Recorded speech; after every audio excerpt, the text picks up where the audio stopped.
안녕하세요 여러분. 자, 우리 오늘부터 되게 또 중요한 내용을 배우는데, 오늘의 큰 테마는 빛의 파동, 굴절과 간섭에 대해서 배울 겁니다. 물론 굴절하고 나서 원래 간섭 전에 전반사가 나왔는데, 이 전반사 너무 중요한 내용이 많아서 이거 그 다음 차시에서 전반사 문제만 왕창 풀 거예요. 그리고 전반사 문제 풀 때 정말 중요한 테크닉들 한 몇 가지 살펴볼 거고, 오늘은 이 굴절과 간섭에 있어서 필요한 내용들하고, 이 특히 굴절에서는 여러분이 문제 풀어보면 알겠지만, 매질이 빛이 진행하다가 매질이 바뀔 때 일어나는 현상이 굴절이잖아요. 그 매질이 하나만 있는 게 아니라 두 개, 세 개, 네 개 막 겹쳐서 많이 나올 수가 있습니다. 그때 우리가 어떻게 바라봐야 될지 또 아주 중요한 테크닉이 있는데, 그것들을 하나씩 배우면서 문제 풀면서 배울 텐데 잘 따라와야 되겠죠, 여러분. 근데 우리 지금 말하는 모든 이 기술들이라든지 테크닉들이라든지 이런 요령들은 다 스넬의 법칙에서 나온 겁니다. 그럼 스넬의 법칙이 가장 기본 법칙이기 때문에 그 스넬의 법칙을 확실하게 이해한 상태에서 들어갈 거니까 잘 따라오세요, 여러분. 할 수 있겠죠? 오케이. 그래서 우리 오늘은 굴절과 간섭을 배울 거다. 우리 빛의 굴절을 말할 때는 아주 중요한 법칙이 있었다, 그죠? 뭐냐면 바로 스넬의 법칙. 이 스넬의 법칙을 빼놓고는 빛의 굴절에 대해서 이야기할 수가 없습니다. 그래서 이 스넬의 법칙에 대해서 다시 잠깐만 우리 한번 이야기해 봅시다. 자, 스넬의 법칙을 제대로 이해한다면 또 여기서 파생된 정말 중요한 빛의 원리 하나를 깨달을 수가 있어요. 이거를 이제 설명해 드릴게요. 자, 여기 매질 1번 매질, 2번 매질 있다고 했을 때, 여기 1번 매질로 입사각 I로 입사했고 2번 매질로 굴절각 R로 굴절했다고 칩시다. 그러면 이 상황을 봤을 때 이 1번 매질과 2번 매질 중에 누가 더 밀도가 큰 걸까요? 굴절률이 큰 걸까요? 당연히 2번 매질이 굴절률이 크겠죠. 그렇기 때문에 이 굴절각이 입삭보다 작은 상태고, 그리고 이 굴절 광선 자체가 법선으로 향해 달라붙었으니까 여기까지 할 수 있겠죠. 오케이, 좋습니다. 그럼 이때 1번 매질의 굴절률을 N1이라고 2번 매질의 굴절률을 N2로 합시다. 우리가 잘 아는 스넬의 법칙을 적용하면, 잘 따라오세요 여러분, 되게 중요해요. 사인 R분의 사인 I는 람다 2분의 람다 1은 그 다음에 V2분의 V1은 N1분의 N2다. 할 수 있겠죠, 여러분. 여기서 좀 종종 자주 쓰이기도 하고 습관화된 공식이 되어야 되는 게 이거이기도 하고, 여기서 한 가지 조금 변형된 걸 알아봅시다. 그러면은 얘와 얘도 같다는 건데, 그러면 얘 곱하기 이거랑 얘 곱하기 이거는 같은 거겠죠. 즉 N1 sin I는 N2 sin R이다. 이 공식도 한 개 기억합시다. 뭐 여기서 파생된 거기도 하고 별거 없어요. 그냥 이거 두 개 곱하고 이 귀찮으면 그냥 쓰면 됩니다. sin R분의 sin I는 N1분의 N2다. 근데 이렇게 보는 게 나중에 굴절률에 따라서 굴절각과 입사각이 어떻게 변하는지 보기가 정말 편하거든요. 왜냐하면 잘 봐요 여러분. 자, N1 매질에서, 즉 1번 매질에서 2번 매질로 입사시킬 때 1번 매질은 변화시키지 않고 2번 매질만 한번 변화시킨다고 칩시다. 그러면 2번 매질의 굴절률이 커지면 커질수록 어떻게 될까요?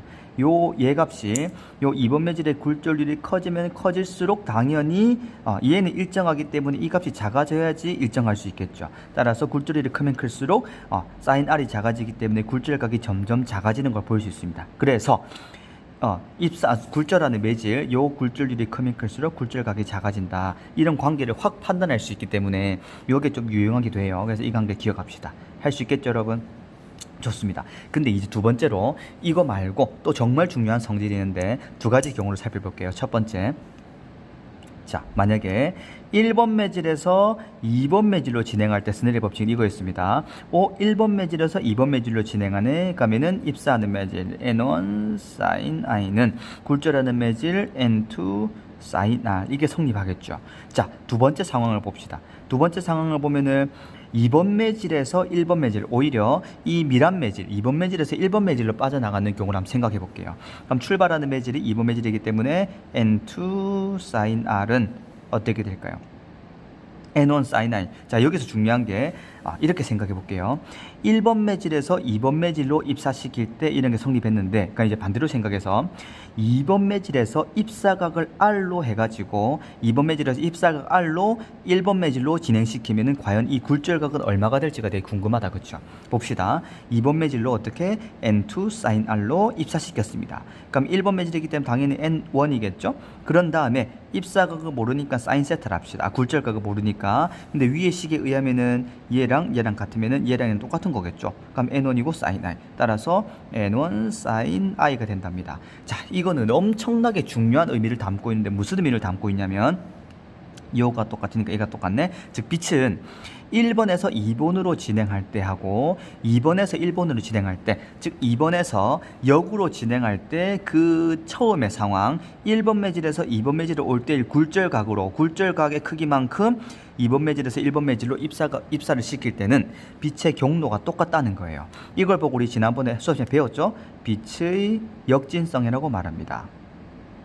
단 언제 1번 매질에서 2번 매질로 갈 때 굴절각의 크기로 2번 매질에서 1번 매질로 입사시킬 때, 그럼 경로는 똑같이 나올 수밖에 없죠. 이게 빛의 역진성인데 얘는 나중에 우리가 배우겠지만은 전반사 할 때도 정말 유용하게 활용됩니다. 전반사에서 활용되기도 하고 오늘 굴절할 때도 배울 거지만 많이 활용됩니다. 요거를 꼭 기억합시다. 여러분 할 수 있겠죠? 별거 아니에요. 별거 아니지만 정말 유용하게 쓰일 수 있고, 근데 문제 풀다 보면 한 번씩 기억이 안 날 때도 있습니다. 근데 이걸 생각합시다. 계산이 조금 복잡해지고 뭔가가 더티해지고 숫자가 나오지 않는 상태에서, 계산이 별로 미지수만 많은 상태인데 계산을 할 수가 없는 상태인데 뭔가 알아야 돼. 그럼 역진성을 딱 떠올려서 역진성을 활용하면은 풀리는 문제들 대부분 많습니다. 그래서 이제 문제 풀면서 하나하나 적용할 텐데 이렇게 역진성 기억하시고 스네일의 법칙이 구성될 수 있다. 꼭 기억합시다. 할 수 있겠죠? 그리고 이제 간섭이라고 한다면 우리는 알다시피 보강간섭, 상쇄간섭 기억나죠? 자, 위상이 두 개가 같은 파동일 때 보강간섭은 언제 일어나냐면은 경로차가 언제 반파장의 짝수배일 때. 기억나시죠? 경로차가 위상이 똑같다는 것은 처음 시작할 때 마루였으면 마루고 고리면 고리야. 똑같은 파동을 말해요. 그 두 파동이 만날 때 반파장의 짝수배만큼 파동의 길이 차이, 경로 차이가 난다면은 보강간섭을 할 테고, 상쇄간섭은 언제였죠? 반파장의 홀수배일 때 상쇄간섭이 일어난다. 이 정도 기억하고 이제 문제 풀어보면 좋을 것 같습니다. 할 수 있겠죠, 여러분? 좋습니다. 자, 오늘은 이걸 딱 머리에서 고정한 상태에서 이 내용이 다예요. 이걸 이용한 상태에서 이제 문제를 풀 텐데 조금 이따 뒤에 가면은 매질 3개, 4개 쌓여 있는 거 나옵니다. 거기서는 정말 중요한 기술이 하나가 있는데 그건 그때 문제 풀 때 알려드리겠습니다. 자, 그럼 문제풀이 한번 시작해 봅시다. 여러분 반드시 풀고 왔죠, 당연히. 그냥 안 풀고 오면 스포 당하니까 재미없습니다. 꼭 풀고 오셔야 됩니다. 자, 볼게요 한번. 자, 그림 가는 진행하는 두 파동 AB의 어느 순간의 변위죠, 진폭이죠. 변위를 위치에 따라 나타낸 것이고, 나는 AB에서 각 매질의 어느 한 점의 변위를 언제? 시간에 따라 나타낸 것이다. 어느 한 점의 변이기 때문에 특정한 점이 아니다, 그렇죠? 그럼 여기를 통해서 우리는 파동의 진행 방향을 알 수 없을 것 같아요. 파동의 진행 방향을 알려면 어떻게 할 수 있다? 특정한 점이 아니라 어느 한 점, 임의의 점이 아니라 특정한 점이 나와야지만 가능한 거죠. 할 수 있겠죠, 여러분? 오케이, 좋습니다. 자, 그럼 가에서는 뭘 알 수 있냐면은 변위를 위치에 따라 표현한 거기 때문에 파장을 알 수가 있을 것 같고, 나에서는 변위를 시간에 따라 나타낸 거기 때문에 뭘 알 수 있다? 주기와 진동수를 알 수 있을 것 같다. 판단할 수 있겠죠, 여러분? 오케이, 좋습니다. 이에 대한 설명으로 옳은 것을 고르라. 볼게요. 자, 파장을 봅시다. 가에서 보면은 A부터 볼게요. A부터 보면 파장이 이렇게 와서 이만큼 왔다고 합시다. 할 수 있겠죠? 요 한 칸의 간격은 주어져 있지 않지만 다 똑같겠죠? 한 칸의 간격을 그냥 임의로 A를 합시다. 그러면 라지 A의 파동의 이 한 파장은 얼마다? 2A겠죠. 할 수 있겠죠? B는 근데 어떻게 될까요? 이렇게 가서 총 4번만큼 갔네. 4A가 되겠습니다. 그럼 파장은 B가 A의 2배겠죠. A가 B의 2배는 틀린 말이 되겠습니다. 할 수 있겠죠? 자, 진동수를 볼게요. 진동수를 비교하려면 나를 봐야 되겠죠? 나에서 보게 되면은 A는 이렇게 한번 진행하는 때까지 걸린 시간을 주기라고 했는데 주기를 임의로 T를 합시다. 근데 B도 한번 일렁 파동이 진행하는 데 걸린 시간 T죠. 오, A와 B가 주기가 같다. 이해되죠? 주기가 T로 같아요. 그럼 진동수는 주기분의 1, 주기의 역수기 때문에 결론적으로 진동수도 동일하다. 할 수 있겠죠? 따라서 니은은 맞습니다. 디귿 볼게요. 파동의 속력을 구하라. 자, 속력은 진동수 곱하기 파장이었습니다. 맞습니까? 근데 VA, A의 속력은 진동수는 같죠? 지금 AB나 곱하기 2A. 근데 B의 속력은 진동수 곱하기 얼마? 4A. B가 A의 2배겠죠. 이것은 맞습니다. 따라서 5번. 이런 문제는 충분히 할 수 있겠죠? 오케이, 좋습니다. 이런 간단한 계산 문제들, 파동에 대한 뭐 주기, 속력, 진동수 이런 것들은 얼마든지 정보를 분석해서 꺼낼 수 있어야 돼요. 할 수 있겠죠. 그리고 특징적인 건 하나는 어느 한 점의 변이 임의의 점이기 때문에 파동의 진행 방향을 알 수가 없습니다. 만약에 A를 볼게요. A가 이렇게 움직이는데 A의 이 변이가 요 점에서의 변이라고 가정합시다. 그러면은 시간이 지날 때 A가 위로 솟죠. 위로 솟으려면은 A 입장에서는 시간에 따라 어디로 이동해야 될까요? 왼쪽으로 이동해야지 매질이 위로 갈 수 있겠죠. 그래서 이런 식으로 특정한 점에서의 시간에 대한 변이 그래프면은 파동의 진행 방향까지 알 수 있다. 근데 여기서는 임의의 점이기 때문에 알 수가 없다. 할 수 있겠죠? 좋습니다. 1번 이렇게 해결하면 좋을 것 같아요. 여러분 잘 따라오고 있어요. 그렇죠? 오케이. 좋습니다. 자, 2번 봅시다. 2번 보면은 자, 그림 가는 진동수가 일정한 물결파. 진동수가 일정한 물결파란 말은 주기도 일정. 오케이. 물결파가 매질 A에서 B로 진행할 때 시간 T가 0인 순간의 모습, 즉 0일 때 딱 이 상황을 촬영한 거예요. 그렇죠? 오케이. 자, AB에서 A 매질 다르죠. 그렇죠? 파면이 경계면과 이루는 각은 각각 45도, 30도다. 이 파면이란 거는 파장을 이은 선이죠. 파장을 이은 선입니다. 오케이. 각각 45도, 30도이고 A에서 이웃한 파면 사이 거리 간격은 D다. 그럼 자, 파장을 이은 선이기 때문에 요건 당연히 뭐가 될까요? D는 파장이겠죠. 그래서 가로부터 한 가지 알 수 있는 정보가 있었다. 뭐냐면은 매질 A에서 이 파동의 파장은 얼마다? D라는 사실을 찾아낼 수 있겠다. 이해되죠, 여러분? 오케이, 좋습니다. 자, 그리고 그림 나는 A의 한 점이래요. 여기 뭐 어딘가 있나봐요. 그죠? P죠? 얘를 P의 변위를 T에 따라 나타낸 것이다. 변위를 시간에 따라 나타낸 것이다. 그럼 나를 통해서 알 수 있는 거는 변위를 시간에 따라 나타냈기 때문에 우리는 뭘 알 수 있을까요? 여기서 주기죠. 이렇게 한 파장이 진행될 때까지 걸린 시간이니까 주기. 얼마? 2t. 그럼 주기를 통해서 알 수 있는 건 진동수도 알 수 있다. 그렇죠?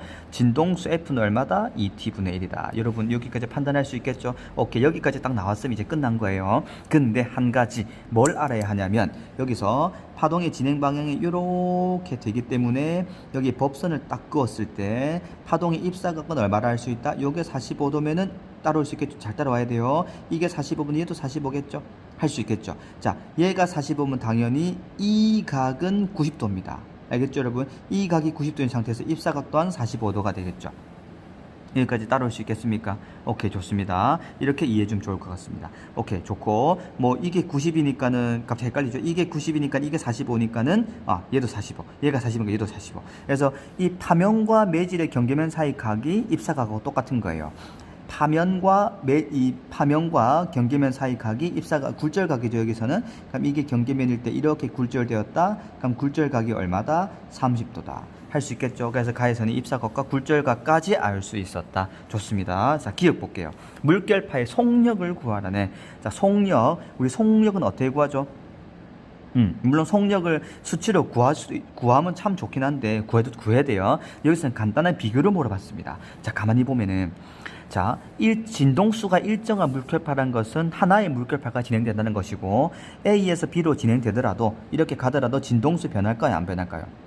일정하겠죠. 그럼 진동수는 파동의 고유한 물리량이었기 때문에 그럼 진동수가 변하지 않는 상태에서 파장이 그림을 보니 여기서 이렇게 가다가 꺾여버렸죠. 꺾이는 매질을 B로 진행한 순간 파장이 짧아졌죠. 파장이 짧아졌다는 것은 속력이 느려졌다는 걸 말하는 겁니다. 할 수 있겠죠. 따라서 속력은 A에서가 B에서보다 크다는 말이 맞는 거겠죠.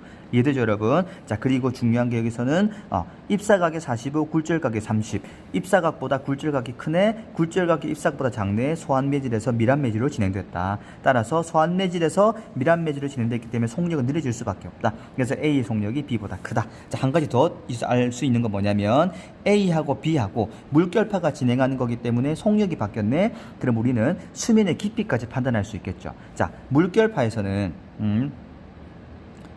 수면의 깊이가 깊을수록 어떻게 될까요? 속력이 빠르다. 그리고 파장이 길다. 알 수 있겠죠, 여러분? 그럼 A가 수면의 깊이가 깊을까요? B가 더 깊을까요?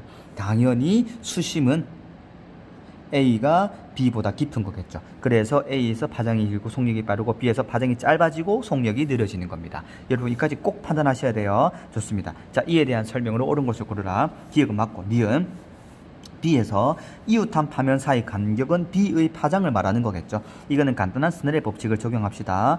자, 스넬의 법칙에 의하면 사인 30분의 사인 45죠. 얘는 람다 2분의 람다 1은 여기서의 파장이기 때문에 D였다. 그쵸? D다. 할 수 있겠죠? 자, 이 값은 얼마냐면 루트2입니다. 루트 2다. 따라서 람다 2는 얼마다? 루트 2분의 D다. 이렇게 끄집어낼 수 있어야 돼요. 얘는 2분의 루트 2D네. 따라서 D는 땡. 할 수 있겠죠? 자, D근. B에서 물결파의 속력을 구하라. 속력 V는 진동수 곱하기 파장. 자, 진동수는 아까 2T분의 1이었죠. 2T분의 1 곱하기 파장은 얼마였죠? 이거. 루트 2T분의 D. 따라서 2 루트 2T분의 D다. 이해되죠, 여러분? 그럼 이걸 유리화시키면 어떻게 될까? 루트 2 곱하면은 4분의 루트 2. 이렇게 되겠네요. 따라서 D도 땡. 따라서 답은 기역 1번이 되겠습니다. 할 수 있겠죠? 이런 계산도 우리는 충분히 해낼 수 있어야 되겠습니다. 좋습니다. 자, 그 다음 문제 가보겠습니다. 마찬가지 비슷한 문제인데, 그림 가는 연속적으로 발생하는 파동이 오른쪽으로 진행하는 어느 순간의 모습을 나타낸 것이다. 어디로? 오른쪽으로. 자, 그림 나는 가의 순간으로부터 매질의 점 P와 Q 중에서 한 점의 속도를 시간에 따라 나타낸 것이다. 자, 속도는 방향이 존재합니다. 그쵸? 그럼 방향이 존재한다는 것은 요 변 위에 따라서 속도의 부호가 달라지겠죠? 자, 옳은 것으로. 자, 여기 중요한 게 있네요. 매질이 위쪽 방향으로 운동할 때 속도를 양이라고 합니다. 그러면은 속도가 양수란 건 위로 움직이는 것, 음수란 건 아래로 움직이는 걸 말하는 거죠. 자, 보기 한번 보겠습니다. 자, 자, 여기서 보면은 매질이 오른쪽으로 움직이기 때문에 시간의 흐름에 따라 P는 위로 가겠죠. Q는 아래로 가겠죠. 따라서 시간에 따라 매질이 어디로 움직인다? 가만히 보니까 매질이 시간에 따라 위에 있다가 쭉 속도가 점점 감소하네. 그쵸? 속도가 점점 감소하다가 원점을 지나서 속도가 줄어들고 다시 갔다가 위로 간다. 근데 매질이 위쪽 방향으로 운동할 때를 양이라고 했어요. 아시겠습니까, 여러분? 좋습니다. 자, 그럼 볼게요, 여기서. 자, 그럼 여기 가만히 보면은 속도가 처음에 딱 시작했을 때 양수죠. 양수라는 것은 위로 움직이는 걸 말해요. 위로 움직이는 속도가 점점 줄어드는 걸 말하는 거죠. 그럼 여기서 오른쪽으로 움직이는 순간 Q는 무조건 아래로 갈 수밖에 없죠. P는 위로 갑니다. 위로 가는데 속도가 점점 줄어든다는 것을 표현한 거죠. 할 수 있겠죠, 여러분? 따라서 나는 P의 속도를 나타내겠다. 맞는 말이겠죠. P가 위로 향하기 때문에 니은 가의 순간으로부터 3초 후에 Q는 마루가 된다. 자, 속도를 봅시다. 자, 속도를 보게 되면은 속도는 여기서 뭐냐면, 자, 봅시다, 여러분. 시간이 쭉 가서 4초가 되는 순간 한 파장이 진행하는 거죠. 그럼 여기서 알 수 있는 건 주기는 뭐냐면 4초가 되는 거예요. 할 수 있겠죠. 그럼 주기가 4초라는 것은 1초 동안에 4분의 1 파장이 움직인다는 겁니다. 그러면은, 자, 3초 후 가의 순간에서부터 3초가 흐르게 되면 어떻게 될까요? 이 그래프를 열심히 이동시켜 볼 수 있겠죠. 그럼 4분의 3 파장이 진행되는 걸로 생각해 보면 되겠습니다. 4분의 3 파장이 진행되는 거기 때문에 이 부분을 잡고 생각해 볼게요. 이 부분이 1초가 지나면 여기로 오겠죠. 2초가 지나면 여기로 오고 3초가 지나면 여기로 옵니다. 따라서 3초가 지나는 순간 이렇게 그래프가 완성될 겁니다. 알겠죠, 여러분? 따라서 가의 중간에부터 3초 후에는 Q는 뭐다? 마루가 된다. 마루 맞죠? 니은 맞습니다. 할 수 있겠죠? 자, 이제 파동의 속력을 구하라. 자, 속력은 어떻게 된다? 진동수 곱하기 파장 또는 주기분의 파장. 여기도 주기가 4초라고 했다. 그쵸? 그럼 4초분의 파장이 얼마냐면 한 파장의 거리가 쭉 가서 2m라고 했죠? 따라서 4초분의 2m니까 얼마다? 2분의 1m/s. 따라서 이것은 틀렸다. 기억연이다. 여러분 이해되죠, 여러분? 좋습니다. 자, 4번 봅시다. 4번 문제도 되게 중요한 문제인데 이제 소리의 간섭을 실험하는 거예요. 자, 실험 과정을 봅시다. 그림과 같이 동일한 스피커를 같은 방향을 바라보게 나란히 놓았답니다. 오케이, 이쪽을 바라봤겠죠? 스마트폰에 연결하여 스피커에서 같은 위상으로, 중요합니다. 같은 위상으로. 같은 위상이라는 소리는 처음에 나올 때가 마루였다면은 같이 마루로 나오는 거고, 처음에 나올 때가 골이었다면 똑같이 골로 나오는 거예요. 따라서 같은 위상으로 쌓았기 때문에 결론적으로 뭐가 제일 중요하냐면은, 보강 간섭이라는 것은,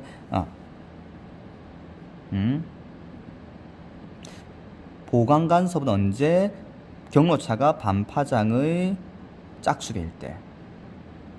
할 수 있겠습니까? 상수의 간섭은 언제일까요? 반파장의 홀수배일 때. 이해되시겠습니까? 같은 위상이에요. 자, 이거는 당연히 경로차를 말하는 거죠. 그럼 만약에 반대 위상이라 합시다. 반대 위상이 되면 하나가 마루부터 나오면 하나는 골부터 나온다는 거예요. 그럼 이때 반대 위상일 때 보강 간섭이 되려면은 경로차가 어떻게? 반파장의 오히려 반대가 돼요. 홀수배일 때 보강 간섭이 일어납니다. 그럼 상수의 간섭은 언제냐? 반파장의 짝수배일 때. 정반대가 되는 거 기억합시다. 반대 위상이라는 거 위상이 정반대로 나왔기 때문에 경로차가 오히려 반파장의 홀수배가 나와야지 보강 간섭이 일어나고 짝수배가 나와야 상수의 간섭이 일어납니다. 알겠습니까, 여러분? 오케이. 이거 기억한 상태에서 들어가 볼게요. 자, 440Hz의 소리가 발생한다. 스피커에서 3m 떨어진 지점, 이만큼 3m 떨어진 지점이 있겠죠? 직선을 따라 걸으며 소음 측정기로 소리의 세기를 측정한대요. 자, P에서 매우 컸대요. Q에서 매우 작았대요. R에서 매우 컸대요. 자, P에서 매우 컸다는 것은 보강 간섭일 것 같고, Q에서 매우 작았다는 것은 상수의 간섭일 것 같고, R에서 매우 컸다는 것은 보강 간섭일 것 같아요. 아시겠죠, 여러분? 오케이, 좋습니다. 자, 이 프린트를 보니 이 보기가 이상하죠, 여러분? 아까 봤던 문제하고 똑같은 건데, 요 프린터 새로 인쇄했는데 어디 있더라? 잠시만요. 여기 있습니다. 여기 있네. 다시 풀게요.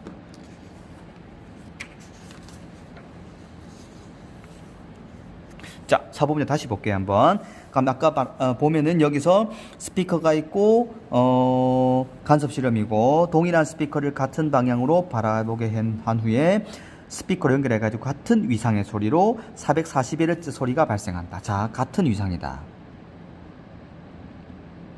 같은 위상이라는 소리는 뭐냐면, 소리가 나올 때 만약에 스피커 여기서 또 두 개가 있다고 칩시다. 그러니까 만약에 이렇게 나왔으면 얘도 똑같이 이렇게 나왔다는 거예요. 똑같은 위상. 마루면은 마루, 골이면 골, 마루면 마루. 이해되죠, 여러분? 오케이. 근데 반대 위상은 어떤 경우냐면, 여기 스피커가 있으면 하나가 이렇게 나왔으면은 하나는 어떻게 나올까요? 이렇게 정반대로 나오는 겁니다. 아시겠죠, 여러분? 자, 같은 위상이 나왔을 때 보강 간섭이 일어나기 위해서 어떻게 되느냐? 잘 생각해봐요, 여러분. 보강 간섭이 일어나려면은 어쨌든 보강 간섭은 마루와 마루가 만나야 된다, 그쵸? 그럼 이 파장이 진행하다가 요 부분이 요만큼 다시 이 부분이 딱 이까지가 한 파장인 거죠, 지금? 여기서부터 여기까지니까 여기까지가 이렇게까지가 한 파장인 거예요. 이렇게가 한 파장인 거예요. 오케이. 그럼 이 부분이 한 파장, 즉 반파장을 두 번 지나가 가지고 여기 딱 왔을 때 다시 얘랑 만나게 되겠죠. 아시겠습니까? 그래서 보강 간섭에서 같은 위상일 때 보강 간섭은 언제냐면은 경로차가 반파장의 짝수배여야 가능합니다. 알겠죠, 여러분? 근데 상수의 간섭은 언제다? 경로차가 반파장의 홀수배일 때 가능합니다. 알겠죠, 여러분? 자, 근데 반대 위상은 또 다른 상황이에요. 반대 위상은, 자, 여기가 한 파장이죠, 지금. 이렇게 내려온 건. 이렇게 와서 이렇게 온 건. 여기가 한 파장이겠죠? 오케이. 이렇게 해서 이게 한 파장이겠죠? 오케이. 그럼 이 둘이 보강 간섭하려면은 요 아래 부분, 골 부분이 딱 반파장만큼만 이동해가지고 이렇게, 여기가 이렇게 오면 반파장 이동했죠? 반파장 이동해서 이렇게 오게 되면은 골과 골이 만나는 보강 간섭이겠죠. 그래서 반대 위상일 때는 보강 간섭도 언제 일어나냐면은 경로차가 반파장의 홀수배일 때 일어납니다. 근데 상수의 간섭은 언제 일어나냐? 경로차가 반파장의 짝수배일 때 일어납니다. 정반대죠. 이걸 꼭 기억해야 돼요, 여러분. 자, 이걸 아는 상태에서 들어가 봅시다. 자, 스피커에서 3m 떨어진 지점을, 자, 여기 이만큼 거리가 3m겠죠? 직선을 따라 걸으며 소음 측정기로 소리의 세기를 측정한답니다. 자, P점에서 매우 컸네, 감 보강 간섭이겠죠? Q점 매우 작네, 상쇄일 것 같아요. R에서 매우 컸네, 보강일 것 같아요. 알겠죠, 여러분? 크니까 소리의 세기가 크다는 것은 그만큼 진폭이 커졌다는 소리고, 그만큼 보강 간섭이 일어났다는 거겠죠. 오케이, 좋습니다. 자, 봅시다. P에서는 보강 간섭이 일어난다. 맞는 말이죠. 니은 봅시다. Q에서 나타나는 현상은 상쇄 간섭인데 소음 제거 원리 이용될 수 있다. 이용될 수 있죠. 소음 제거 원리라는 게 소음의 파형을 분석해서 그 반대 위상을 쏴가지고 제거하는 거죠. 맞습니다. 디귿. 두 스피커에서 R까지의 소리의 경로차. 보강 간섭이 일어난 지점까지의 소리의 경로차는 반파장의 홀수배다. No, 짝수배다. 그래서 디귿에서 땡. 답은 기억 니은이겠죠? 자, 여기서 중요한 사실. 만약에 이 문제가 조건이 달리 해가지고 반대 위상으로 나왔다 생각합시다. 반대 위상으로 소리가 나왔다면 P에서는 상쇄 간섭이겠죠. 오케이. 지금 가정하는 거예요. 만약 반대 위상으로 딱 주어진 조건이 있다고 한다면 P에서는 상쇄, Q에서는 보강, R에서는 상쇄, 정반대의 결과가 나옵니다. 알겠죠, 여러분? 이런 것도 꼭 기억합시다. 이런 상황도 여러 가지 생각해 봐야 돼요. 좋습니다. 그래서 우리는 충분히 이렇게 접근할 수 있겠다. 그럼 반대 위상이었으면 R에서는 상쇄 간섭이니까는 어떻게 된다? 반파장의 몇 배가 될까요? 짝수배가 돼야 상쇄 간섭이 되겠죠. 반대 위상이니까. 이런 거 꼭 기억합시다. 오케이, 4번 충분히 해결할 수 있겠죠? 자, 그 다음에 5번 봅시다. 5번은 이번 수능에 나온 문제인데 수능에서 나온 문제치고 되게 간단하죠, 그렇죠? 어렵지 않습니다. 자, 그림가는 공기에서 유리로 진행하는 빛의 진행 방향을 나는 낮에 발생한 소리의 진행 방향을, 다는 신기류가 보일 때, 신기류라는 게 저번에 배웠다, 그렇죠? 바닥이 뜨겁고 차가운 공기일 때 공기는 뜨거운 데서 차가운 데로 쫙 굴절해 버리기 때문에 이렇게 연장선이 이었을 때 이 물체가 여기 있는 것처럼 보이는 것, 이거 보고 신기류라 불러요. 오케이, 진행 방향을 나타낸 것이다. 옳은 것을 고르라. 자, 가에서 굴절률은 유리가 공기보다 크대요. 자, 굴절률을 보니까 입사각이 요만큼이죠. 굴절각이 요만큼이죠. 굴절광선이 법선 방향을 꺾였네. 그럼 공기보다 유리가 굴절률이 크구나 판단할 수 있겠죠. 유리가 공기보다 크다. 맞는 말이겠습니다. 기억은 맞아요. 니은 봅시다. 나에서 소리의 속력은, 자, 나를 보면 소리의 속력을 보니까 차가운 공기가 따뜻한 공기에서 더 크대요. 자, 봅시다, 여러분. 굴절이 이렇게 됐죠. 우리가 소리나 어떠든 소리나 빛이나 또는 파동이나 굴절이 일어난다는 것은 어디서 일어나면은 속력이 빠른 곳, 속력이 빠른 데서 느린 쪽으로 굴절이 일어납니다. 할 수 있겠죠. 기억나죠? 어떤 거였는지. 소리가 빠른 쪽에서 느린 쪽으로 굴절이 일어나는데, 그럼 따뜻한 공기가 속력이 더 빠르겠죠. 운동 속도가 빠르기 때문에. 그리고 따뜻한 공기가 그렇기도 하고, 따뜻한 공기는 공기 분자들이 듬성듬성 멀리 떨어질 수 있겠죠. 따라서 밀도가 낮은 부분입니다. 밀도가 낮은 매질, 즉 사지면 소환 매질이겠죠. 또 다른 말로 하면은 굴절률이 낮은 매질이겠죠. 이 굴절률이 낮고 소환 매질에서 차가운 공기는 밀도가 오히려 크겠죠. 다시 말하면 밀환 매질일 겁니다. 오케이. 따라서 소환 매질에서 밀환 매질을 굴절하구나. 빠른 데서 느린 데로 가구나. 소리의 속력은 차가운 공기에서가 따뜻한 공기에서보다 크다? 땡, 틀렸습니다. 할 수 있겠죠. 좋습니다. 다를 봅시다. 빛의 속력은 뜨거운 공기에서가 차가운 공기에서보다 크다? 맞습니까? 자, 뜨거운 공기도 마찬가지로 여기 뜨거운 공기는 아까 봤지만은 소환 매질이겠죠. 차가운 공기는 밀환 매질이에요. 즉 굴절률 어떻게 된다? 큰 매질. 소환 매질은 오히려 굴절률이 작은 매질. 따라서 뜨거운 공기는 빛은 굴절률이 작은 매질에 속력이 빠르죠. 굴절률이 큰데 속력이 느리죠. 따라서 속력이 빠른 데서 느린 데로 꺾이네. 따라서 속력은 뜨거운 공기에서가 차가운 공기보다 더 크다. 맞는 표현이겠죠. 따라서 답은 기억 디귿입니다. 이 정도는 충분히 이해할 수 있겠죠, 여러분. 그래서 굴절은 속력이 빠른 데서 느린 데로 일어난다. 기억합시다. 좋습니다. 자, 5번 넘어가고 6번 봅시다. 6번 문제도 제법 중요한데, 자, 그림가는 진폭이 1cm, 속력이 5cm로 같은 두 물결파를 나타낸 것이다. 이 물결파 두 개가 있네요. 그렇죠? 빡빡빡 나타내는 거예요. 얘는 어떻게 된다? 골마루?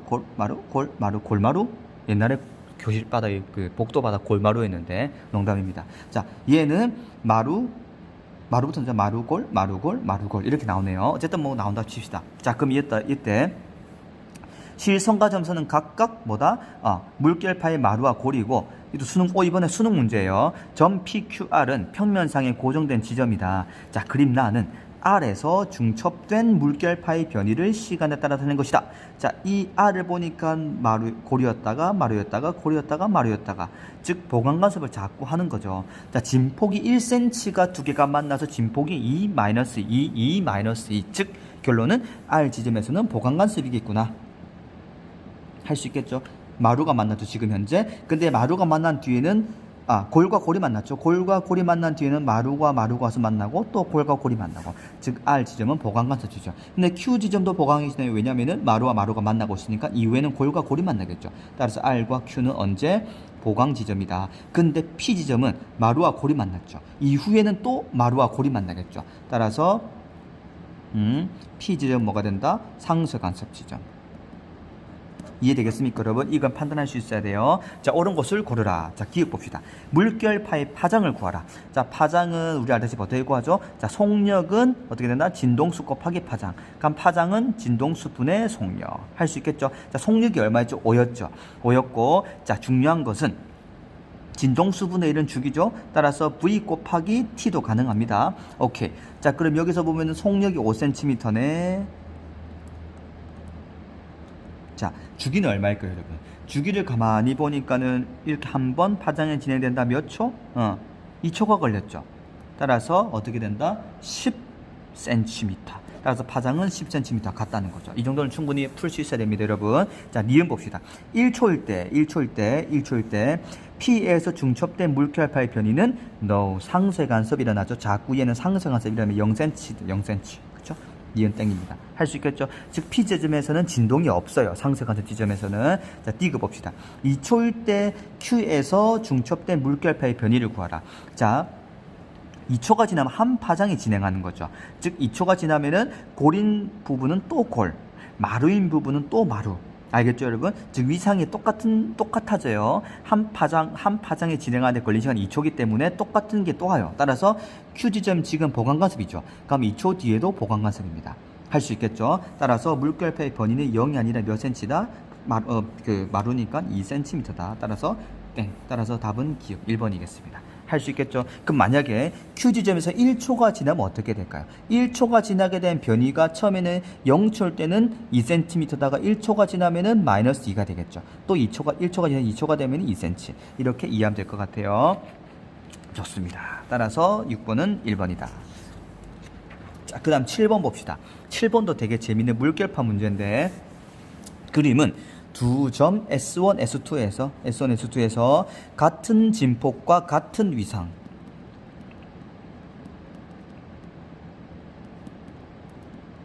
자, 같은 위상이라는 말로부터 알 수 있는 게, 보강간섭 하는 지점은 반파장, 경로차가 반파장의 짝수배겠구나. 경로차가 어떻게 된다? 반파장의 짝수배. 그러면은 상쇄간섭 지점은 어떻게 될까? 경로차가 반파장의 홀수배. 이건 딱 판단하고 들어가야 되겠죠? 오케이. 자, 실선과 점선은 각각 물결파의 마루와 골이고, 종이 쳤습니다. 수업 열심히 공부해야죠.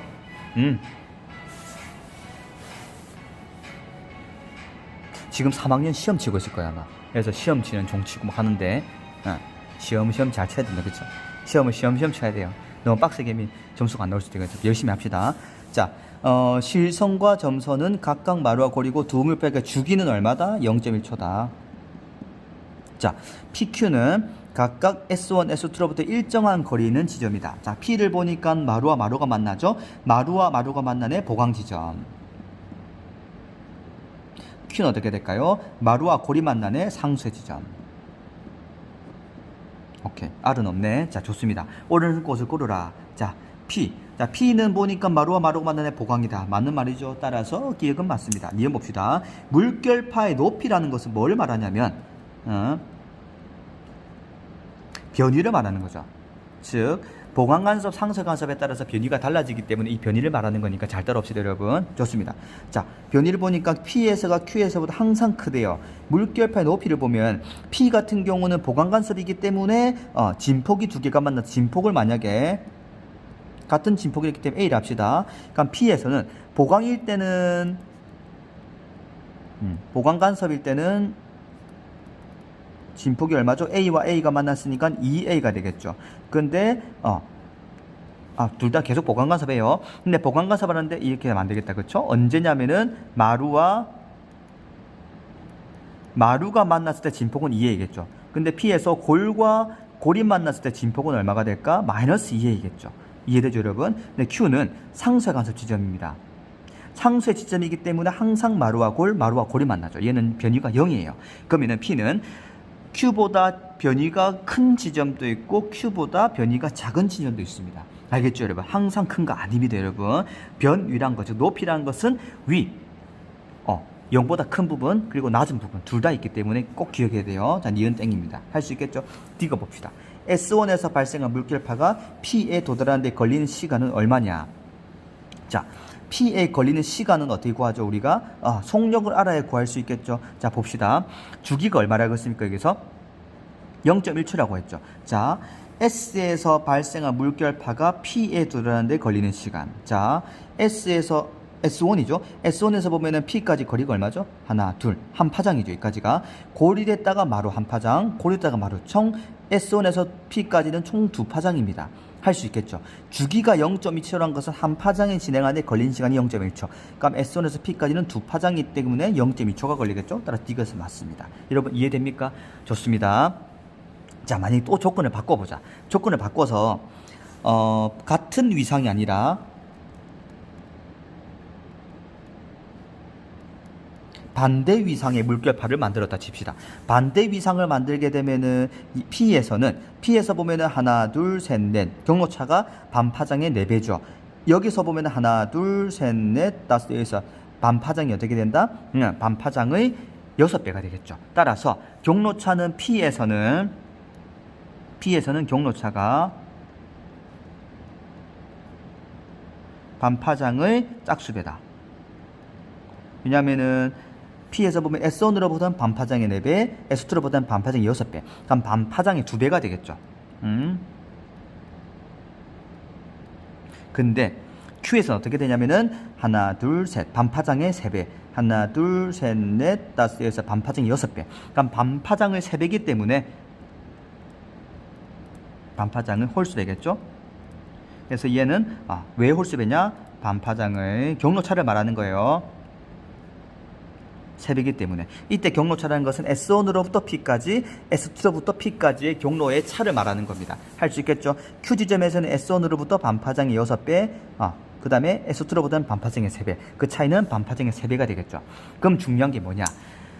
같은 위상일 때는 반파장의 짝수배인 부분이 보강간섭, 반파장의 홀수인 부분이 상쇄간섭이겠죠. 근데 반대 위상이었다면 오히려 이 반파장의 짝수배인 P지점에서가 상쇄간섭이 될 테고 반파장의 홀수인 Q지점에서가 보강인 지점이 됩니다. 할 수 있겠죠? 이거 꼭 기억합시다 여러분. 오케이, 위상이 정반대이면 이러한 결과가 나온다. 충분히 이해할 수 있을 것 같아요. 오케이, 할 수 있겠죠? 오케이, 여기까지가 상쇄간섭, 간섭 관련 문제고 8번부터는 이제 굴절 관련 문제 다시 한번 들어가 볼게요. 자, 여기서는 현재 굴절이 되는데 매질의 2개가 나왔습니다. 종이 쳤습니다. 열심히 합시다. 자,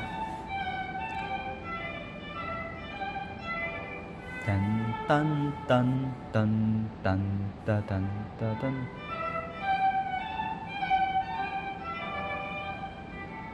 자, 봅시다. 그림 가나는 단색 광피를 공기에서 매질 A, B로 입사하는데, 자, 굴절각 세타 A, 세타 B를 굴절을 진행한다. 세타 A가 세타 B보다 크대요.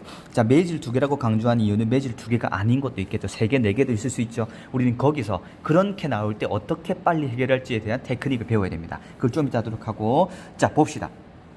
자, P의 진동수는 공기에서가 A에서 똑같습니까? 진동수는 파동의 고유한 성질이에요. 파동의 빛이죠. 여기서는 그래서 변하지 않습니다. 오케이, 좋습니다. 자, 그래서 여기서 우리가 스넬의 법칙을 적용하면 공기의 매질을 임의로 n이라고 매질의 A의 매질을 NA를 굴절을 NA를 합시다. n이고 NB를 합시다. 그럼 쓸 수 있는 스넬의 법칙은 뭐냐? 가에서 성립하는 스넬의 법칙은 n sin 세타는 NA sin 세타 A. 나에서 성립하는 스넬의 법칙이 될까요? n sin 세타는 어떻게 된다? NB sin 세타 B. 그럼 얘들은 똑같죠? 할 수 있겠죠, 여러분? 오케이, 좋습니다. 자, 그럼 여기서 우리 중요한 게 있다. 뭐냐면 세타 A가 세타 B보다 크다고 했죠. 세타 A가 더 크다는 소리는 요 값은 일정하기 때문에 이 굴절각이 크면 클수록 굴절률은 작은 걸 말하는 거예요. 세타 B가 작기 때문에 굴절각이 작을수록 굴절률은 더 커지는 걸 말하는 거겠죠. 따라서 굴절률은 B가 A보다 크구나. 굴절률은 NB가 NA보다 크구나 판단해야 돼요. 따라서 굴절률은 D가 맞죠? 굴절률은 A가 B보다 크다. 땡. B가 A보다 큰 겁니다. 할 수 있겠죠? D 봅시다. P의 속력은 A에서가 B보다 크냐? 굴절률이 작은 곳에서가 큰 곳에보다 더 속력이 크죠? 따라서 A에서가 B보다 크다. 맞는 말이죠? 따라서 답은 기억 되겠습니다. 이런 거 우리 할 수 있어야 돼요, 여러분. 그래서 이렇게 스넬의 법칙 적어서 굴절률을 따라서 입사각 또는 굴절각이 어떻게 변하는지만 잘 구분하면 되게 쉬워요. 할 수 있겠죠? 그러면서 파장도 비교할 수 있겠네. 파장을 보면은 A에서 파장이 길까요? B에서 파장이 길까요? 속력이 느려질수록 당연히 B가 굴절각이 더 작기 때문에 굴절률이 크죠. 굴절률이 더 큰 곳에서 파장이 더 짧겠죠. 파장은 A가 B보다 더 길게 되겠죠. 이런 식으로 물리량들을 싹싹싹 판단합시다, 여러분. 좋습니다. 자, 여러분 이제 9번 문제 한번 봅시다. 9번 문제는 일단은 별표, 그 다음에 달표, 해표 다 쳐야 돼. 왜냐면은 이제부터 나오는 거는 앞전까지 문제만 해도 매질이 두 개였다, 그쵸? A에서 B로 가든 뭐 C에서 B로 가든 지금부터는 매질이 3개씩 나옵니다. 그러니까 중간에 한 개 있고 양 사이드에 한 개씩 있는 거죠. 뭐 3개, 4개, 5개 엄청 많이 있을 수 있는데 이 매질이 여러 개가 나올 때 우리는 이제 어떻게 분석을 해야 되는지를 잘 고민해 봐야 될 것 같아요. 할 수 있겠죠, 여러분?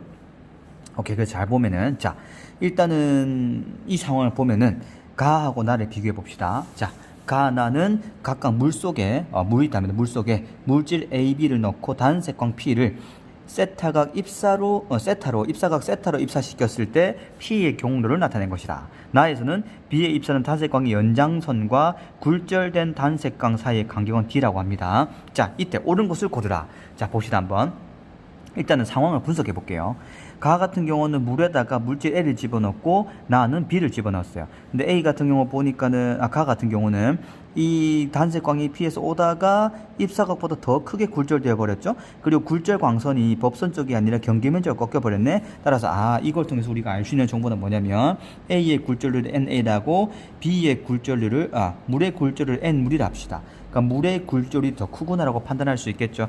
경계면적으로 꺾여버리면은 굴절이 큰 데서 작은데, 그 다음에 굴절이 작은 데서 큰 데로 가면 법선적으로 꺾이죠. 굴절각이 더 작게 돼요. 오케이. 근데 나 같은 경우는 달라요. 여기 물의 굴절이 있다 치자. 자, 물의 굴절률인데 누가 더 크냐면은 B의 굴절이 더 크겠죠. 왜냐하면 굴절 광선이 이 법선적으로 꺾였다는 것은 위에 있는 물보다 중간에 있는 물질 B의 굴절률이 더 크다는 것, 그것까지 우리는 판단하면 좋을 것 같습니다. 그림 보면 딱 판단이 돼야 돼요. 따라서 굴절률을 비교해 보면은 뭐가 제일 작다? A의 굴절률이 제일 작고, 그 다음에 물의 굴절률이고, 그 다음에 B의 굴절률이다. 할 수 있겠죠, 여러분? 따라서 굴절률을 비교했으니까 속력도 비교할 수 있겠다. 이해되시죠? 그럼 속력은 누가 제일 클까요? 당연히 A의 속력이 제일 크겠죠? 그 다음에 물에서 속력이 되고, V, 그 다음에 B에서가 속력이 제일 느릴 거예요. 파장도 마찬가지죠. 파장은 어떻게 된다? 파장 또한 A에서 파장이 제일 길 거예요. 왜냐하면 속력이 제일 느리니까. 그 다음에 물에서의 파장이 그나마 중간쯤 될 거고, B에서의 파장이 제일 짧을 것이다. 이 정도 물리량은 딱 그림 보고 팍팍팍 떠올려야 됩니다. 할 수 있겠죠, 여러분? 자, 그래서 기억 봅시다. 굴절률은 A가 물보다 크다. 굴절률은 물이 A보다 컸죠. 따라서 어떻게 된다? 희은 땡. 이해되시죠 여러분? 오케이. 니은 보겠습니다. 니은 P의 속력을 물어봤네. 자, P의 속력은 B에서가 A에서 작다고 물어봤습니다. 자, P의 속력을 보니까 P는 쭉 가다가 아까 구한 대로 A에서가 제일 빠르고 그 다음 무료 그 다음 B죠. B가 제일 느립니다. 그쵸? 그래서 B에서가 A에서 작다. 맞는 말이겠죠? 자, 이제부터 디귿인데 디귿부터 디귿 설명하면서 우리가 이 매질이 3개, 4개 여러 개 겹쳐 나올 때 어떻게 상황 분석을 하면 제일 좋을지에 대해서 한번 이야기해 보도록 하겠습니다. 자, 이제 이 나의 그림을 보면서 참고해 보겠습니다.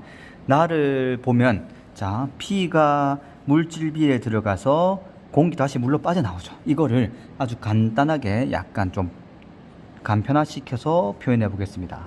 얘가 지금 B예요. 물질 B. 그리고 여기서 수직으로 그어 보겠습니다. 이쪽으로 누가 들어오냐면은 세타로 P가 들어오고 있습니다. 아시겠죠? 그럼 B에서 이렇게 꺾여 버렸어요. 자, 이 꺾인 굴절각을 세타 B라 합시다. 그리고 여기서 다시 어떻게 됐다? 이렇게 꺾여 나가겠죠. 자, 우리가 이제 이 내용을 좀 이해를 해야 하는데 되게 중요한 성질이 있어요. 봅시다. 그럼 여기서 지금 현재 위에 물질은 당연히 물이겠고 밑에 물질도 당연히 물이죠. 어떻게 매질이 하나, 둘, 셋, 세 개가 같이 겹쳐진 형태입니다. 이해되시죠? 자, 이 상황을 지금부터 분석해 보겠습니다. 자, 물에서 B로 1번, 2번, 3번이 됐을 때 첫 번째, 물에서 B 매질로 가는 경우를 한번 생각해 봅시다. 아시겠죠, 여러분? 즉, 1번에서 2번으로 가는 경우겠죠? 자, 이건 이렇게 합시다. 1번 하지 말고 그냥 A, 큰 A를 할게요. 자, 1번에서 2번으로 가는 경우를 생각해 봅시다. 즉, 어떻게 되면 이거에 대한 우리는 스넬의 법칙을 적용할 수 있겠죠? 적용하면 어떻게 되냐면 이렇게 될 겁니다. 물의 굴절률을 NB를 했기 때문에 스넬의 법칙 쓰면은 N물 곱하기 사인 세타는 어떻게 된다? NB, B의 굴절률 곱하기 사인 세타 B가 되겠죠. 오케이, 좋습니다. 그 다음 두 번째 B. 물에서 다시 B로 나갈 때, 즉 2번에서 3번으로 가는 경우겠죠. 이때 우리가 또 식을 써보면 어떻게 되냐. 되게 재밌는 게 발견되면 잘 보세요 여러분. NB 사인 세타 B 맞죠? 이거는 N물 그 다음에 사인 세타. 자, 이 세타 우리는 굴절각을 모르기 때문에 세타 R이라 합시다. 세타 R이라 할게요. 이해되죠 여러분? 자, 그러면 진짜 중요한 건 요 두 개를 딱 보는 순간 뭐를 알았냐면 요 두 개 똑같네. 그럼 두 개 같다라고 두고 연립하면 되겠죠. 따라서 나오는 식이 뭐냐면 N물 사인 세타는 N물 사인 세타. 어우씨 대박이다. 뭐냐 똑같네. 그러면은 물의 굴절률 같고 세타 R 같아야 되겠죠. 헐? 그럼 어떤 일이 벌어지냐? 중간에 B라는 매질이더라도 여기서 세타로 들어갔을 때 똑같은 각으로 튀어나오네. 그 말은 이거를 기준으로 수직한선을 기준으로 이루는 각이 똑같죠. 얘랑 얘랑 뭐 하고 있다? 평행하고 있다는 거죠. 이해되시죠 여러분? 즉 1번에서 들어가는 이 광선과 3번에서 나오는 이 광선은 평행합니다. 단 조건은 뭐냐, 여기서는 이 상황에서만 성립하겠죠. 뭐냐면 들어가는 매질과 나오는 매질이 같은 매질인 상태에서 서로 평행할 때 이렇게 굴절되어 나올 때 평행하게 나온다는 게 여기서 나오는 결과예요. 이해되시죠 여러분? 따라서 한 개 정리합시다. 물론 이런 양쪽 사이드에 있는 매질이 똑같다는 가정하에서 그렇죠? 다르면 달라져요. 또는 평행하지 않으면 뒤에서 보겠지만 약간 달라질 수 있습니다. 뭐냐면 이 내용을 좀 이해합시다. 입사하는 매질과 여기서 1번이겠죠? 1과 그 다음 뭐다? 최종 나오는 매질 굴절 매질이죠. 여기서는 굴절 매질 3번이겠죠. 3번이 매질이 같을 경우, 같고 서로 평행할 경우, 매질이 평행한 거예요. 어떻게 되냐? 빛은 서로 평행하다. 이해될 수 있겠죠 여러분? 자, 이때 요 연장선과 얘가 평행하는데 이 평행할 때 서로 사이 거리가 있을 수 있죠. 요 거리를 D라 합시다. 이거에 대한 이야기 좀 더 할 건데 어쨌든 이 평행하다는 거 꼭 기억합시다. 이때는 뭐냐면은 매질이 3개, 4개 있을 때 양 사이드에 우리가 원하는 요 두 개의 매질, 요 두 개가 서로 같은 매질이면서 평행할 때 가능합니다. 나중에 뒤에서 보겠지만 원형이라든지 매질이 같은 매질이지만은 형태가 달라버리면은 평행하지 않아요. 여기서는 평행합니다. 할 수 있겠죠. 이거 기억해주고. 자, 근데 더 중요한 사실을 지금부터 배울 겁니다. 뭐냐면, 자, 이 식과 이 식을 비교했을 때 중앙에서 썼던 B에서 썼던 이 스넬의 법칙 요 식이 서로 없어져 버렸죠.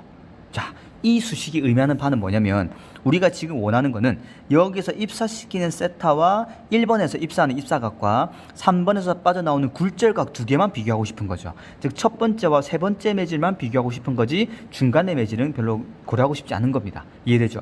그러면 이 중간에 있는 두 번째 매질은 없다고 생각하고 빼버려도 됩니다.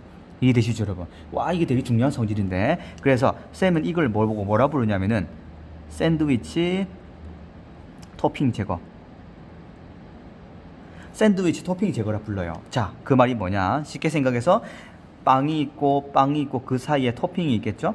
그럼 나는 이 토핑을 고려하고 싶은 게 아니라 양쪽에 있는 매질, 얘랑 같아도 되고 얘랑 달라도 전혀 상관없어요. 달라도 나는 어쨌든 얘랑 두 개만 비교하고 싶어. 그럼 얘 둘 빼놓고 고려하고 싶은 매질을 제외한 중간에 있는 매질은 싹 다 빼놓고 생각해도 관계없습니다. 그냥 이 두 개가 붙어 있다고 봐도 아무런 상관없어요. 할 수 있겠죠? 자, 그래서 매질이 3개 이상일 때 우리가 원하는 여기서 뭐 양쪽 끝이니까 또는 원하는 두 개의 매질이 있겠죠? 원하는 두 매질에서의 물리량을 비교하는 경우 그 두 매질 사이에 있는 매질, 얘는 토핑이겠죠? 매질은 제거해버리자. 그러면은 우리가 원하는 두 개만 가지고 비교할 수 있습니다. 할 수 있겠죠. 오케이. 그럼 여기서는 얘 둘을 비교할 거니까 얘를 제끼고 나면 뭐가 된다? N물 사인 세타는 N물 사인 세타 R 따라서 세타와 세타를 같아요. 그럼 끝나는 겁니다. 할 수 있겠죠. 이게 너무 중요한 원리이기 때문에 여러분이 꼭 이해하면 좋겠습니다. 따라서 다시 보면 이거예요. 이제 이거 없다고 생각하고 요거 두 개만 비교하자. 그러면 N물 사인 세타는 N물 사인 세타 R 따라서 세타와 세타는 같네, 병행하다. 바로 결과 나올 수 있겠죠. 중간에 이러한 걸 쓰고 연립할 과정이 필요가 없습니다. 처음과 끝만 비교하라. 할 수 있겠죠 여러분? 좋습니다. 자, 그런데 이제 다를 볼게요. 한번 디귿. 나에서 물 대신에 굴절률이 더 작은 공기 중에서 P를 세타로 입사시키면 이때 요 D가 커지냐 작아지냐를 물어봤습니다. 별거 없어요. 자, 어떤 상황이냐면은 이런 상황이에요. B가 있는데 여기에 이제 물이 아니라 공기가 들어갑니다. 공기가 있죠. 공기가 있는 경우에 여기다가 이렇게 똑같이 세타를 입사시켰습니다. 그럼 이렇게 나오겠죠? 근데 이렇게 튀어나오겠죠? 그럼 이제 요 D를 찾는 겁니다. 아시겠죠 여러분? 자, 여기서 D가 커진다는 건 뭐냐면 어쨌든 여기서 굴절되어 나오는 각과 입사하는 각은 똑같다는 거 알고 있죠 여러분? 똑같기 때문에 얘 거리가 멀어지려면 여기서 많이 굴절각이 작아져 가지고 더 이렇게 꺾여서 되면은 더 멀어지겠죠. 근데 굴절각이 커져 버리면, 너무 안 꺾여 버리면 이렇게 가면 D가 오히려 작아져 버리겠죠. 그래서 이제 이 B를 바꾸던 양 사이드에 있는 요 위에 있는 매질을 바꾸던 매질이 바뀌어서 굴절률 차이가 생기게 되면은 굴절각이 변하기 때문에 D가 변할 수가 있어요. 이제 그걸 알아볼 텐데 잘 봅시다. 공기를 바꿨습니다. 그럼 N 공기 사인 세타는 NB 어떻게 된다? 사인 세타 B겠죠? 이게 세타 B였으니까. 자, 그럼 잘 봐봐요 여러분. 세타는 일정한 상태야, 그치? 근데 공기 매질은 아까 봤던 물의 매질보다 더 작아졌죠. 그럼 이거는 값이 전체적으로 작아져 버린 겁니다. 왜냐면은 물의 굴절률보다 공기의 굴절률이 작아졌기 때문에. 그럼 이 전체 값이 작아졌는데 NB는 어떻게 된다? 일정하죠. B의 굴절률은 변함이 없기 때문에 그러면은 세타 B가 작아져야 됩니다. 따라서 이 원래는 물하고 B하고 이 굴절률 차이가 있다가 공기를 바꾸는 순간 굴절률 차이가 더 커져 버렸네. 그래서 이 굴절각이 더 작아져 버리면서 원래보다 더 많이 꺾여 버리면서 오히려 D가 더 커진 결과가 나왔죠. 이해되시죠 여러분? 이런 결과를 우리는 생각할 수 있어야 돼요. 따라서 나에서 물 대신에 굴절률이 작은 공기 중에서 P를 입사시키면 굴절된 단순각 D보다 커집니다. 따라서 디귿은 맞는 표현이다. 이은 디귿이다. 기억할 수 있겠죠 여러분? 좋습니다. 자, 여기서 우리가 오늘 반드시 이해해야 될 건 뭐냐면 이거예요. 샌드위치 토핑 제거. 이거는 나중에 전반사 할 때도 정말 유용하게 활용됩니다. 그래서 나중에 다음 시간에 전반사 할 때 설명해 주겠지만 전반사에서는 이 샌드위치 토핑 제거도 반드시 적용할 수 있어야 되고 물론 매질이 3개, 4개 나올 때겠죠. 그 다음 두 번째는 뭘 기억해야 되면은, 아까도 말했지만은 빛의 역진성을 또 이해할 수 있어야 돼요. 그 두 개만 제대로 알아도 전반사는 충분히 적용할 수 있습니다. 그리고 이제 임기각을 계산하는 그런 것도 있는데, 그때 가서 자세하게 설명해 드리도록 하겠습니다. 그래서 이거 반드시 이해하고, 그 다음에 뭐냐, 똑같은 매질에서 또 다른 매질인데 서로 같은 매질로 입사할 때, 즉 1번에서 2번을 거쳐 3번으로 가는데 1번, 3번과 똑같은 매질인 상태에서 평행한 매질이라면, 평행하다면은 요 들어가는 광선과 나오는 광선은 나란하다, 평행하다는 거. 그래서 이 입사각과 굴절각이 같다. 이것도 꼭 기억합시다. 근데 이건 약간 제한적인 상황인 게 뭐냐면 양쪽 사이드의 매질이 같고 평행해야 돼요. 아시겠죠? 주로는 근데 이거랑 이건 다른 경우가 많기 때문에 달라버리면은 굳이 평행한 거 찾을 이유가 없어요. 평행하지 않기 때문에. 그때는 뭐냐 하면은 이제 이 각과 이 각의 크기 비교를 물어보든지 그런 걸 물어보겠죠. 그래서 그렇게 이해하면 될 것 같습니다. 그리고 매질이 같더라도 형태가 달라버리면 또 다를 수가 있다. 꼭 평행해야 됩니다. 그거는 좀 뒤에 또 나오니까 또 기억합시다. 할 수 있겠죠, 여러분? 좋습니다. 10번도 되게 재미난 문제인데 여러분 잘 봐봐요. 되게 신박합니다, 이거. 자, 그림은 이도 보니까 A, B, C. 매질 3개. 매질 3개가 너무 신기한 게 양 끝에 있는 걸 꼭 물어봐요. 왜? 이거하고 스넬의 법칙 중에서 이거 스넬의 법칙 합쳐라, 이런 걸 유도하는 건데 우리는 배웠죠. 3개 이상 나오면은 샌드위치 토핑 제거, B를 제거해라. A, C만 비교할 때는 A와 C만 비교하면 끝납니다. 알겠죠? 자, 매질 A와 B의 경계면에 입사각 30도로 입사해가지고 45도로 굴절한 후 매질 B와 C 경계면에서 굴절각 세타로 굴절하여 진행한다. A, B의 굴절률은 각각 N1, N2이고 여기서는 1.5라고 했네요. 자, 옳은 곳을 고르라. C는 진공에서의 빛의 속력이다. 자, 굴절률을 비교해봐라. 자, A와 B 1과 2만 비교하기 때문에 얘 둘만 볼게요. 지금부터. 그럼 얘 둘에 우리는 굴절률 비교합시다. 그러면은 스넬의 법칙 적용할 수 있겠죠. N1 입사각 사인 30은 N2 입사각 굴절각 얼마? 사인 45다. 할 수 있겠죠. 자, 그럼 N1과 N2를 구하려면 간단해요. N1분의 N2는 어떻게 된다? 이렇게 나누면 되겠죠. 그럼 루트 2분의 1이겠죠. 2분의 루트 2분의 2분의 1이니까 할 수 있겠죠. 그럼 N1분의 N2는 N1 대 N2는 루트 2 대 1이다. 기억은 맞겠죠? 좋습니다. 자, 니은 한번 봅시다. 니은 보면은 단색광의 파장을 비교하는, 대박이죠. C와 A를 비교해요. 단색광의 파장은 C에서가 A에서의 사인 세타 배냐? 라고 물어봤거든. 자, C와 A를 비교하네. 양쪽 끝에 있는 걸 비교하죠. 우린 여기서 뭘 하면 좋냐? 샌드위치 토핑 제거. 따라서 A와 C만 비교하거라, 이 말이죠. 현재 B는 잠깐 제거할게요. B만 없앤 상태에서 들어갑니다. 그럼 어떻게 되냐? 여기서 파장이니까 람다로 표시할게요, 여러분. 알겠죠? 자, 그럼 A와 C를 비교하면 굴절되는 게 사인 세타 분의, 맞죠? 입사되는 게 사인 30. 그리고 람다 2. C에서 람다 C를 합시다. A에서 람다를 얼마? 람다 A를 합시다. 할 수 있겠죠. 사인 30은 얼마죠?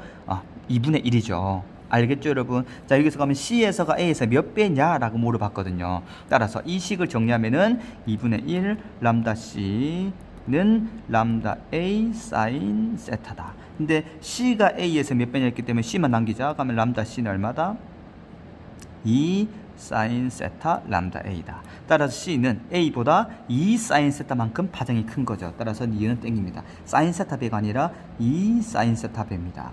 여러분, 여기까지 충분히 이해할 수 있겠죠? 지금 너무 중요한 그 기술들을 하고 있기 때문에 반드시 기억하시고, 매질 3개 중에 A, B, B, C를 비교하면 각각을 비교하고 A, C를 비교하면은 중간에 거 없애도 가능해요. 결국은 해보면 알겠지만 얘가 45잖아요. 그러면 이거와 이거, 그 다음에 이거와 이거 하면 중간에 N2 사인 40은 사라집니다. 다 사라지기 때문에 결론은 이거 2개만 남아요. 그래서 중간에 거 제거. 간단하죠? 좋습니다. 디귿.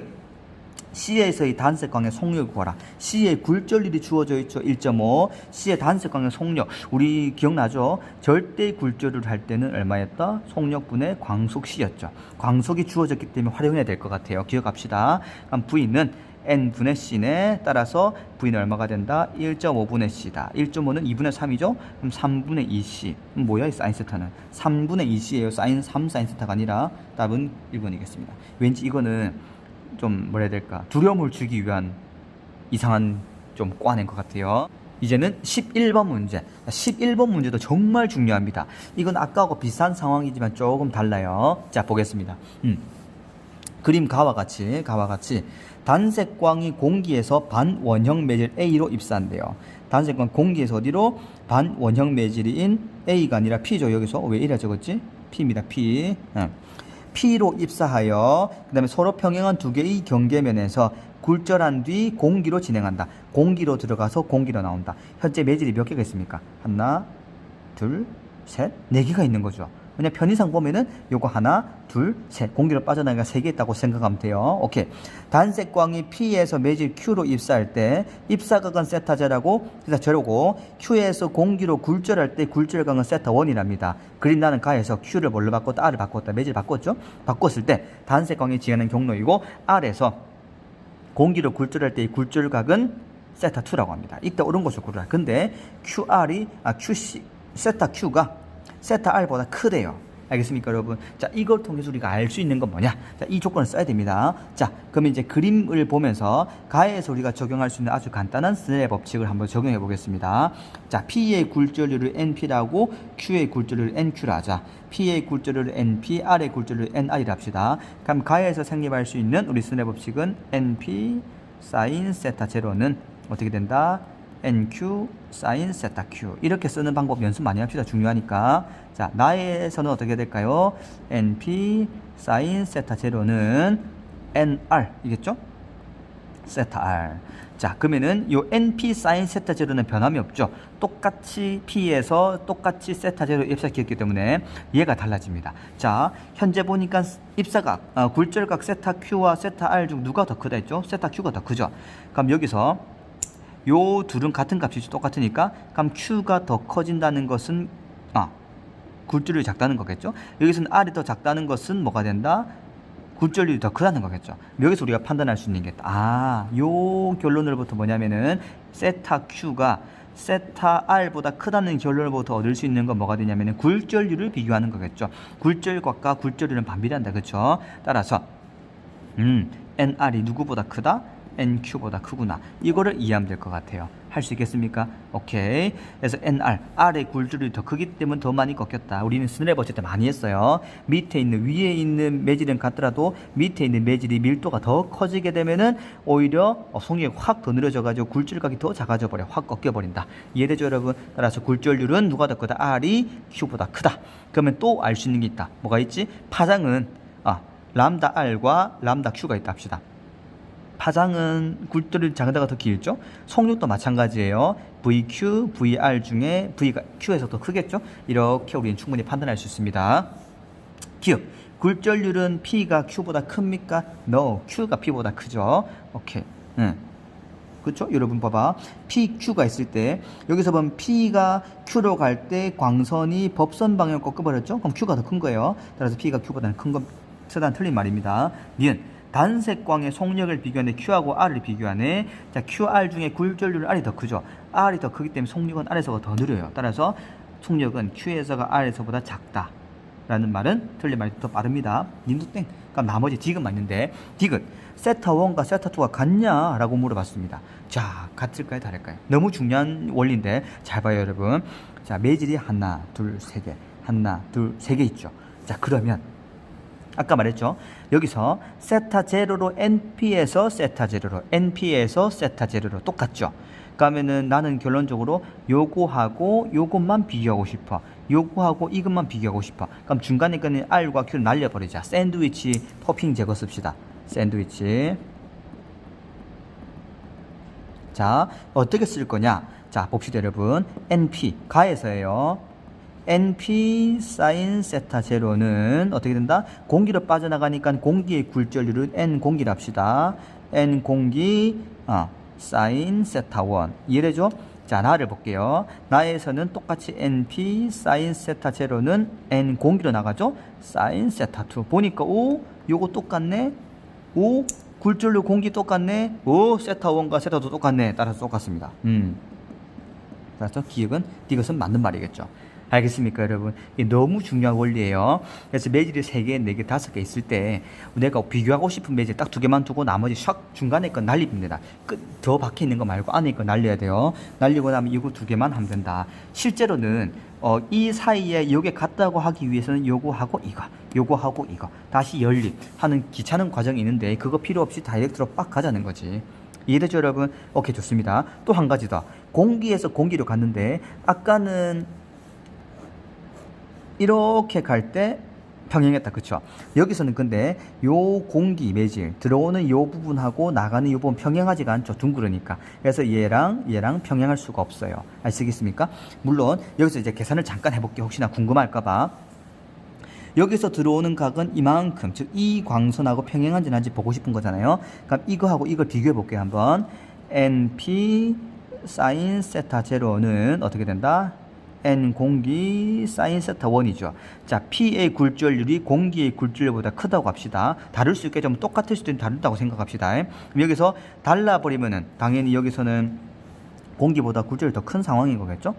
그러면은 P가 더 크기 때문에 공기가 더 작기 때문에 이 세타 제로가 더 작아지고 세타 1 더 크겠죠. 이해됩니까? 자, 세타 1이 현재 세타 제로보다 더 큰 상황입니다. 아시겠습니까? 더 큰 상황이기 때문에 얘가 얘보다 더 많이 꺾여버리기 때문에 얘와 얘와 평행할 수는 없겠다. 그쵸? 그래서 이렇게 아까 전에는 딱 평행할 때 두 개가 매질 2개가 평행할 때 여기 들어가는 광선과 나오는 광선이 평행할 수 있었다는 거 기억할 수 있겠죠, 여러분? 좋습니다. 예, 간단한 스넬의 법칙으로도 얼마든지 우리는 적용할 수 있다는 거 기억할 수 있겠죠, 여러분? 좋습니다. 이렇게 샌드위치 법칙 꼭 기억합시다. 너무 중요합니다. 이거 우리 잘 쓸 수 있어야 돼요. 쓰지 않더라도 매질이 2개, 3개, 4개, 3개, 4개, 5개 겹쳐 나온다. 그럼 샌드위치 토핑 제거는 거의 한 99로 아니 100 씁니다. 왜냐면 분명히 3개, 4개 중에 양 끝에 있는 2개를 물어보거든. 시간 많이 쓰게 만들거든. 근데 우리는 그게 필요 없죠. 중간에 싹 다 날려버리고 필요한 것만 딱 골라 먹읍시다. 알겠죠, 여러분? 오케이. 그래서 꼭 기억하시고, 두 번째는 뭐다? 아까 말했지만은 빛의 역진성. 그거는 다음 이제 전반사 때 더 많이 쓰긴 할 건데, 어쨌든 그것도 꼭 기억하시고. 오케이, 좋습니다. 자, 마지막 12번 문제. 이 문제도 보니까, 와, 매질이 몇 개 나왔다? 0PQ0, 0QP0. 4개가 나왔죠. 4개다, 4개다. 그럼 일단 떠올려야 될 게, 와, 굴절 나왔네, 4개가 나왔네, 중간에 거 제거해버리는 거 쓰고 싶다. 생각해야 되고, 그 다음에 기본적인 매질에서의 물리량 비교하는 거 스넬의 법칙 할 수 있어야 되고, 또 필요한 거에 따라서 빛의 역진성까지 적용할 수 있어야 됩니다. 한번 보겠습니다. 그림가는 단색광이 공기에서 입사각 I로 입사하여 매질 PQ를 차례로 통과한 후 굴절각 R로 다시 공기로 나왔다. 오케이. 나는 A, B의 위치만 바꾸었을 때 빛의 진행 경로를 나타낸 것이다. 가와 나에서 L1과 L2는 각각 두 법선 사이 거리래요. 오케이, 좋습니다. 자, 그럼 봅시다. 일단은 공기로 해서 P로 가는데 이 굴절 광선이 약간 법선 방향을 꺾였죠? 그럼 여기서 볼 때는 공기보다 P의 굴절이 크구나 판단할 수 있겠죠. 근데 P에서 Q로 갈 때 보니까 더 법선 방향 꺾였죠? Q가 더 크구나. 따라서 Q가 제일 크고 P가 그 다음이고 공기가 제일 작은 거 우리는 판단할 수 있을 것 같아요. 알겠습니까? 오케이, 따라서 기억. 단색광의 파장은 P에서가 Q에서보다 큽니까? P의 공기죠. P에서가 Q에서보다 큽니까? 자, 파장은 N 공기, NP, NQ다. 자, 파장과 속력은 정반대죠.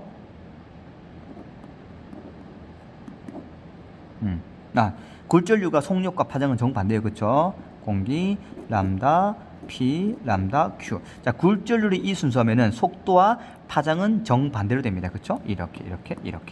즉, 속력은 공기에서 제일 빠르고 파장은 공기에서 제일 깁니다. 알겠죠, 여러분? 따라서 단색광의 파장은 P에서가 Q에서보다 크다. 맞는 말이겠죠? 기억은 맞아요. 자, I와 R을 비교했네. 자, 이제부터가 정말 중요합니다. 니은. 자, 공기에서 P, Q, 공기. 지금 I는 뭐냐면 공기에서 들어간 입사각이죠. R은 뭐냐면 공기로 빠져나온 굴절각입니다. 즉 공기와 공기에서 비교하는 거지 필요가 없죠. 끝. 필요 없죠? 그럼 공기와 공기에만 비교합시다. 그러면 끝났지. N 공기 사인 I는 N 공기 사인 R. I와 R은 같네. 샌드위치 토핑 제거. 너무 편하죠, 여러분. 꼭 기억합시다. 아니, 너무 중요해. 그냥 무조건 중요해. 꼭 합시다, 여러분. 이거하고 만큼 중요한 게 또 뭐가 있냐? 스네렐 법칙을 간단하게 한 줄로 적용하는 거 아까 있죠? 굴절률과 사인 각도. 그거하고 빛의 역진성. 그건 다음 시간에 미친 짓 쓸 겁니다. 꼭 기억하시고. 그럼 니은 땡. 할 수 있겠죠? 디귿 봅시다. 자, L1과 L2는 거리가 같냐라고 물어봤는데, 잘 봐봐, 여러분. 여기서 공기에서 P로 갔다가 Q에서 꺾였다가 R로 가죠. 여기서는 똑같아요. I는 어차피 R이니까 R로 갔다가 이렇게 왔다가 이래 왔네. 즉, 요 경로를 거꾸로 가는 거하고 똑같죠. 오, 거꾸로 가네. 빛의 역진성. 즉, 빛은 처음에 갔던 경로에서 어떻게 된다? 요 상황에서 잘 봐, 여러분. 이제부터 빛의 역진성을 빛을 발하는데 당연히 빛이니까 빛을 발해야지, 그렇죠? 자, 여기서 입사해가지고 이렇게 굴절됐다가 굴절됐어. 그럼 요 위치에서 다시 나는 이쪽으로 입사시킬 건데 굴절각과 똑같은 각으로 입사시킬 거예요. 근데 굴절각과 입사각이 똑같았죠. 그럼 I로 또 입사시킨다? 그럼 I로 입사 완전 똑같은 경로로 그대로 가겠죠. 똑같은 경로를 그대로 온 겁니다. 따라서 요 사이 거리는 당연히 같겠죠. L1과 L2다. 빛의 역진성을 쓰면 너무 간단합니다. 할 수 있겠죠. 그래서 빛의 역진성까지 기억 디귿이겠죠. 아시겠습니까, 여러분? 그래서 오늘 배운 거 너무 중요한 게 많아요. 이 굴절, 간섭에서는 아까도 말했지만 보강간섭, 상쇄간섭, 물결 받은 소리든 빛이든 보강간섭은 위상이 똑같은 파동일 때, 보강간섭일 때는 경로차가 반파장의 짝수배, 상쇄간섭은 반파장의 홀수배. 위상이 정반대일 경우는 보강간섭은 반파장의 홀수배, 상쇄간섭은 반파장의 짝수배. 정리하세요, 여러분. 꼭 기억해야 돼요. 정리해볼까 한번? 보강간섭, 상쇄간섭이 있죠. 자, 두 파동이 위상 같음일 때는 언제냐면은 경로차가, 지금 경로차를 말하는 거겠죠. 보강간섭은 언제다? 경로차가 반파장의 짝수배. 경로차를 말하는 거예요. 그러니까 S1에서 P점까지, S2에서 P점까지 반파장이 몇 번 갔는지를 빼는 겁니다. 상쇄간섭은 언제 된다? 반파장의 홀수배. 근데 파동의 위상이 반대일 경우는 어떻게 된다? 보강간섭은 반파장의 홀수배일 때죠. 이거는 반파장의 짝수배. 기억합시다. 꼭 기억해야 돼요, 여러분. 자, 그리고 이 굴절에서는 정말 중요했던 게 일단 첫 번째 가장 우리가 진짜 제대로 적용해야 될 게 스네렐 법칙. 알겠죠? N1 사인 세타 1은 N2 사인 세타. 이거 정말 잘 쓰기 때문에 꼭 기억합시다. 이런 방식으로 쓰는 거. 두 번째, 스네렐 법칙이 탄생된 것. 매질이 3개, 4개 이상일 때 뭘 쓰자? 3개 이상일 때 우리가 원하는 매질만 골라서 뽑는다. 샌드위치 토핑 제거. 오케이, 꼭 기억하자, 여러분. 세 번째는 뭐냐면 빛의 역진성. 물론 이 역진성은 계속 쓸 겁니다. 역진성은 처음에 왔던 경로 그대로 반대로 가면은 경로가 똑같다. 아시겠죠, 여러분? 요 세 개는 너무 굴절에 중요하고 이게 거의 준 킬러 포인트, 준 킬링 포인트.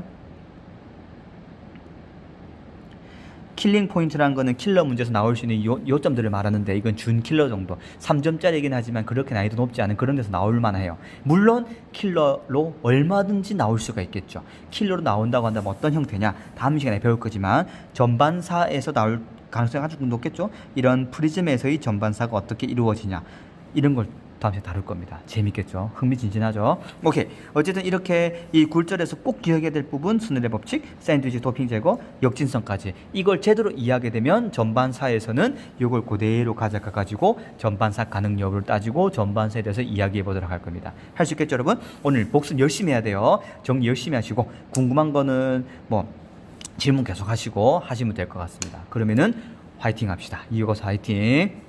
근데 문제 너무 쉬울 것 같은데. 그렇다고 쉬운 문제 말하는 거예요. 그렇다고 너무 내가 풀긴 쉬웠어요. 근데 여러분 또 열심히 풀어보면 되겠죠. 어쨌든 화이팅.